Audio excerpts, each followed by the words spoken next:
Vamos a hablar de otra denuncia, bueno, te lo contábamos de Sí. hecho en nuestros títulos, otra denuncia en el mismo sanatorio de Berazategui. Hace una semana te contábamos la historia de Magdalena, esta mujer de unos 60 años, que le habían amputado por error la otra pierna. Incluso todavía no se sabe si en realidad la disposición de amputarle la pierna era la correcta. Porque aparentemente la pierna que le iban a amputar, que ahora no se la amputaron, puede ser salvada. Con lo Sí, cual, están bueno... en eso. De hecho, se hizo una intervención para salvarla. Exactamente, se le hizo una angioplastía. Pero bueno, ahora hay otro caso de mala praxis. En esta ocasión, la mujer se llamaba Teresa Angilieta, 80 años. ¿Y qué le pasaba a esta mujer? Tenían que desobstruirle el píloro. El problema es que entró a quirófano, pero le sacaron la vesícula. La verdad, un procedimiento que nada tenía que ver con lo que le tenían que hacer. La situación, su cuadro se complicó y esta mujer murió. Todo esto surgió y salió a los medios a raíz del caso de Magdalena de la semana anterior. De hecho, Romy, la Sí. autorización del PAMI era justamente por una intervención allí en el píloro, que es una válvula que conecta el duodeno con el estómago, que es la válvula que conecta el duodeno con el estómago. Pero aparentemente también sucedió lo mismo que habría sucedido con relación al tema de la pierna. No se respetan los protocolos, no se respetó el protocolo de paciente que se debe seguir de identificación. Tanto es así que dicen que el cirujano cuando sale a dar el parte ni siquiera conocía la identidad del paciente. Es no una sabía locura. ni con quién estaba hablando O cuando sea, hablaba con los no familiares. conocía a la paciente, pero más allá de haberla conocido o no, en ningún momento previo a la intervención quirúrgica leyeron la historia clínica. Claro. Ni él, ni cualquiera de las personas que estaban allí, porque cuando se hace una intervención no solamente está el cirujano, sino que hay varios médicos alrededor. Bueno, lo cierto es que la abogada de este segundo caso cuenta y manifiesta que por lo menos hay 8 denuncias de mala praxis contra esta clínica y contra varios de sus médicos. Con lo cual, esta es la segunda denuncia que conocemos, pero probablemente van a haber muchas más. Recordemos que la semana pasada PAMI dio un comunicado y cortó o suspendió todas las intervenciones quirúrgicas que se iban a realizar en el nuevo sanatorio Berazategui, que sigue en la... Romina Amor está con todos los detalles en el mismo lugar que la semana pasada, en el sanatorio Berazategui. Romy, muy buenos días.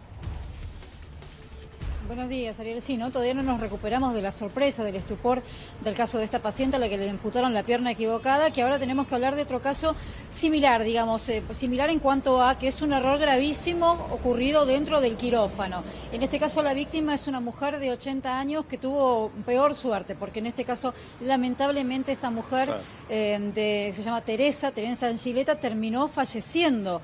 Uno supone que como consecuencia de esta mala praxis que se ha denunciado ya en la justicia, que está siendo investigada, además de otras 7 denuncias que pesan contra este sanatorio. No estamos hablando del nuevo sanatorio Berazategui. ¿De qué se trata este último caso? Bueno, es una mujer a la que tenían que operarla, Ariel, del píloro, una obstrucción en una válvula que comunica la parte baja del estómago con el duodeno. Ella tenía una obstrucción que le había sido diagnosticada el 20 de abril. El 30 de abril entra al quirófano por esa cuestión, tenían que desobstruirle esa válvula. El médico había pedido incluso material especial para esa operación, es el mismo que la había atendido 10 días antes, que la tenía que operar. El doctor Paladino es en este caso, no es el mismo cirujano que el caso anterior. La cuestión es que cuando termina la operación, este médico sale a la sala de espera, donde estaban los familiares, y empieza a preguntar por familiares de la paciente a la que habían sacado la vesícula. Los familiares de Teresa no contestan, porque obviamente no era ella quien tenía que sacarle la vesícula. Vuelve a preguntar, cuando ahí se genera una suerte de situación confusa. Los familiares dicen, no, nosotros estamos por una paciente que tenían que operarle el píloro. Bueno, ahí el médico pone cara de espanto, vuelve a ingresar al quirófano, tarda 3 horas más. ¿Y qué pasa? Ahí va y le opera lo que en realidad tenía que operarle, que era justamente el píloro. Antes, ¿qué le había hecho? Le había extraído a través de una operación laparoscópica la vesícula, Romy, cuando en principio nada hacía suponer que esa vesícula tenía que ser extraída de su cuerpo. O sea que lo llamativo aquí, digo, es una paciente de 80 años Ari, que, déjame decirte esto porque Dale, es sí, importante, la operan en el mismo momento, Claro, digamos, eso te iba a preguntar. hacen dos Increíble. cirugías. Exacto, ella tenía una anestesia menor, digamos, porque la operación era la laparoscópica, la de la vesícula, la que no tenían que hacerle, y luego cuando el médico ingresa nuevamente al quirófano, cuando se da cuenta, todo esto estamos, digo, por supuesto, en función de lo que dice la abogada de la familia, ¿no? Lo que dice es, cuando el médico se da cuenta del error que había cometido, vuelve al quirófano sin decirle nada a la familia y ahí le da más anestesia y le realiza la segunda intervención, que era la que tendría que haber realizado en primer término. La mujer está 20 días internada en este sanatorio y termina falleciendo. Todo indicaría, Ariel, que como consecuencia de la primera operación, de la operación que no debían realizarle, la operación de la vesícula, porque ¿qué suponen los abogados de la familia de Teresa? Que hubo algún problema en la sutura de esa extracción de vesícula, que hubo una pérdida de bilis, y esto genera una septicemia generalizada, que es la que le termina provocando la muerte a esta mujer de 80 años. Es gravísima la denuncia, en un ratito vamos a estar tratando de hablar con los familiares y por supuesto también con la abogada, porque bueno, en principio todo apunta, por supuesto, no a los mismos profesionales, pero sí a la misma clínica. Inclusive, Romy, los familiares en algún momento mencionaron el hecho de que el médico ni siquiera sabía a quién había operado, ni con quién estaba hablando a la hora de darles el parte, y que en su momento también él culpó de alguna manera a la edad y a la evolución que tuvo por culpa de la anestesia y demás 15 días después.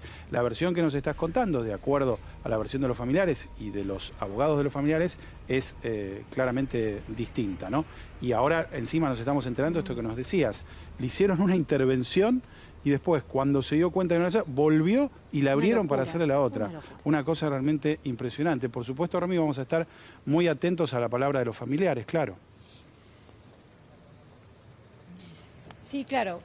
Justamente lo que decía es que los familiares lo que dicen es que este médico trató de tapar su error diciendo que había que hacer la operación de vesícula. Pero lo raro es que es una paciente de 80 años, es imposible que un cirujano pueda diagnosticar que se tienen que hacer las dos operaciones al mismo tiempo. Primero una con un determinado tipo de anestesia, más tarde otra con una anestesia más fuerte. Bueno, realmente ahí es donde no cierra demasiado la versión de este médico, que, insisto, es el mismo que le había atendido 10 días antes. El 20 de abril es él el que le dice cuál era el procedimiento, cómo se iba a operar, qué era concretamente lo que tenía que hacer, y 10 días después, bueno, evidentemente ahí falló todo, ¿no? Todo lo que es el protocolo de chequeo que se hace dentro del quirófano, que es ver exactamente cuál es lo que se debe operar, de qué manera, si el paciente está, por supuesto, por ejemplo, ayunado, todas esas cuestiones que se deben chequear antes de comenzar una operación. Bueno, aquí una vez más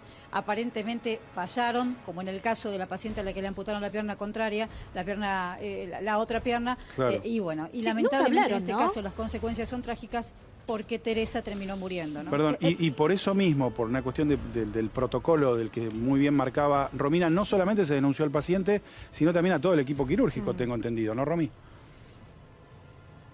Perdón, al cirujano, quiero decir, no al paciente, al cirujano.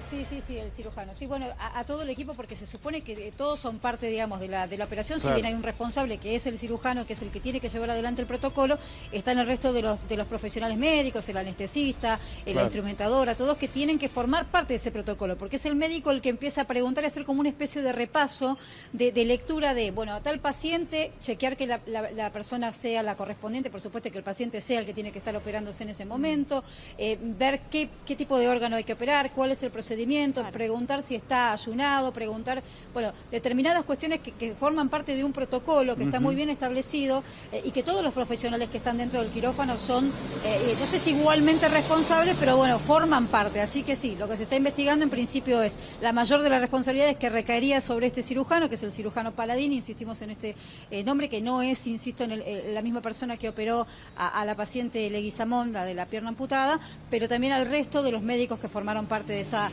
operación, que al cabo de 20 días terminó con la muerte de esta mujer. Sí, afortunadamente la gran mayoría de los médicos sí lo son, ¿no? Si no estaríamos hablando de un desastre absoluto, bueno, más allá de estos casos que por cierto son gravísimos. Sí, y en ningún momento hablaron. Yo recuerdo que con el caso anterior de Magdalena habíamos estado con Yanina Méndez toda una mañana o varias mañanas, parte de la tarde, y en ningún momento se acercaron a dar su versión de los hechos, ni representantes legales, ni el director médico de la clínica. Hasta el momento todavía no dieron la cara. Y este hecho fue anterior incluso al de Magdalena, en abril, ¿no? y surge a partir de lo que sucedió con Magdalena, ¿no? Por supuesto, vamos a volver ante cualquier cosa allí en el Sanatorio Berazategui. Romy, muchas gracias.